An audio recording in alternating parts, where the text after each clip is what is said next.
இப்போ ஒரு தட்டில் தண்ணி எடுத்து அதில் கலரிங்க்கு சேர்த்துருக்குறேன், ப்ளூ கலரு. இப்போ அது மேலே ஒரு வாழை மட்டையை போட்டு அது மேலே கற்பூரத்தை வச்சுருக்கிறேன். மெழுகுவர்த்தி வச்சு தான் இந்த சோதனை செஞ்சோம். இப்போ கற்பூரத்தை வச்சு செய்வோம். எப்படி நடக்குதுன்னு பார்க்கலாம். இப்போ என்ன பண்ணுங்க, இந்த கிளாஸ் எடுத்து இதில் கவுத்தும் பாருங்க. தண்ணி மேலே அவ்வளோ அழகாக மேந்துக்கிட்டே எரியுது.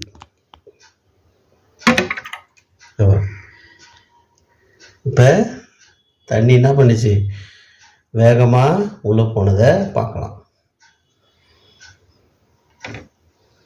அதுக்கு என்ன காரணம், உள்ளே இருக்கிற ஆக்சிஜன் குறைஞ்சிடுச்சு. இப்போ கற்பூரத்தை வச்சு மிதக்க விட்டு இந்த சோதனையை எளிமையாக செய்யலாம். இது இப்போ வாட்டர் பாட்டிலை வச்சு செஞ்சு பார்ப்போம், என்ன நடக்குதுன்னு பார்ப்போம்.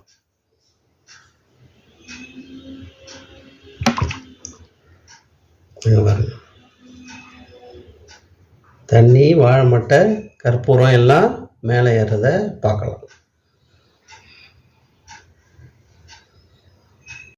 அதே வாட்டர் பாட்டில் மூடியில் வாழை மட்டையை வச்சு கற்பூரத்தை கொளுத்தி இந்த வாட்டர் பாட்டிலை உள்ள வைப்ப என்ன நடக்குதுன்னு பார்ப்போம்.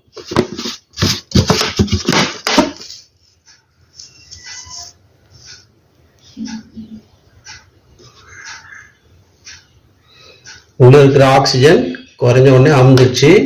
அமுந்த உடனே இந்த பாட்டில் பாருங்க நெளிஞ்சு போச்சு. நல்லா குண்டா இருந்தது, கொஞ்சம் நெளிஞ்ச மாதிரி ஆயிடுச்சு.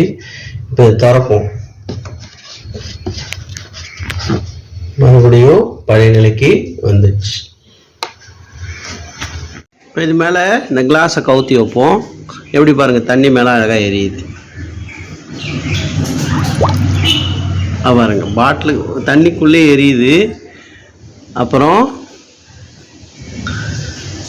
தண்ணி மேலே ஏறதை பார்க்கலாம்.